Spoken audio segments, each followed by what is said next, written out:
Donc on s'est retrouvés hier soir dans son F4 avec une vue splendide sur le Sacré-Cœur. Et quand on est arrivé, tout le monde s'est retourné vers nous. Enfin, tout le monde s'est surtout retourné vers moi.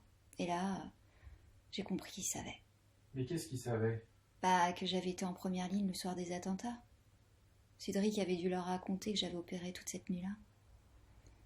Mais alors, ils étaient tous aux petits soins. Et comment ça va, Ariane? Est-ce que t'as bien mangé? Qu'est-ce que tu veux boire? La musique est pas trop forte? Oh putain, ils étaient horripilants. Et en même temps, ils restaient à distance, parce qu'ils avaient peur de quelque chose. Alors, je sais pas quoi. Ils auraient peut-être préféré que je sois pas là parce que je gâchais l'ambiance. Mais par pure provocation, j'aurais tout raconté. Tout balancé. Mais jusqu'aux petits détails les plus sordides. Le sang qui s'incruste sous les ongles, parce qu'on est en rupture de gants. Et la Nadia qui était là. Oh, ma pauvre petite chérie, ça a vraiment dû être terrible. Elle est con. Je vous ai déjà dit qu'elle était conne. Vous lui en voulez d'avoir eu de la compassion pour vous? C'était pas de la compassion, c'était de la pitié. Ça a duré longtemps? Oh bah non, parce qu'ils sont passés à des choses vachement plus joyeuses. Le bébé venait de se réveiller. Alors, tout le monde a commencé à s'extasier. Nadia a sorti son sein comme ça, énorme, d'une façon très naturelle. Et en même temps, ça m'a fait un effet d'une étrangeté absolue. Qu'est-ce qui était étrange? Bah, Nadia était pas... Ça faisait comme une image. Vous savez, comme une vignette, presque irréelle. Mais il y avait cette image comme ça qui se détachait de la tapisserie, au motif super étrange. Je sais pas. Ça m'a fait penser à une pub pour les assurances-vie ou à un tableau. Un tableau de la Renaissance. C'est pas tout à fait la même chose.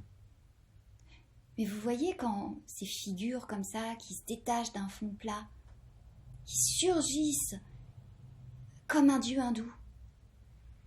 Qu'est-ce qu'il y avait sur cette tapisserie derrière Nadia? Vous, c'est marrant parce que vous n'avez pas de motif sur vos murs. Parce que vous êtes tellement obsédés par les détails dans la vie des gens que je m'étais dit, ça m'étonnerait pas qu'il y ait des motifs un peu partout chez vous. À moins que ce soit votre femme qui s'occupe de la déco. Je préférerais pour vous que ce soit un peu plus moderne que votre cabinet. Est-ce qu'il y avait un motif particulier sur cette tapisserie que vous observiez derrière Nadia? À quoi est-ce qu'il ressemblait ce motif qui se répète? À des couronnes un peu dorées. Dites ce qui vous vient. À des nids. Des nids un peu partout sur les murs. Comment ça? Je sais pas, des traits enchevêtrés les uns dans les autres, pris comme ça, emmêlés. Enfin, je veux dire, à des nids, quoi. Mais le plus drôle, c'est que ces nids me faisaient penser à des cages. Et c'est là que j'ai dit oui. J'ai levé mon verre et j'ai dit « Avec Cédric, on va se marier !» Et alors là, vous auriez vu leur tronche. Enfin, surtout celle de Cédric. Essayons d'analyser d'où vient ce oui, parce que depuis des mois et particulièrement aujourd'hui, de tout ce que vous me dites sur Cédric, rien ne m'a jamais indiqué un oui. C'est pourquoi je voudrais m'interroger avec vous. Pourquoi avez-vous dit oui? Est-ce que vous croyez que Cédric s'est rendu compte qu'en m'emmenant chez son ex, c'était une façon de me faire visiter son nid? Peut-être. Putain. Il a jamais été très psychologue. Déjà, il sait pas comment fonctionne sa nana au lit, alors comment il peut comprendre ce qui se passe dans ma tête? Ah, putain. On n'est même pas déjà fiancés que je suis déjà en train de lui casser du sucre sur le dos. Vous n'avez toujours pas répondu. Pourquoi avez-vous dit oui? Je vous l'ai dit. Une envie de normalité. Voilà. C'était la perspective d'un peu de joie dans tout ça. Et puis, une robe blanche à la place d'une blouse blanche tachée de sang. Je comprends, mais rien ne vous empêchait de dire oui déjà la semaine dernière. Vous comprenez toujours pas pourquoi j'ai dit oui? Vous faites semblant.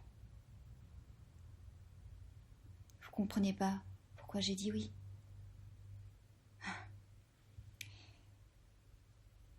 J'ai dit oui parce que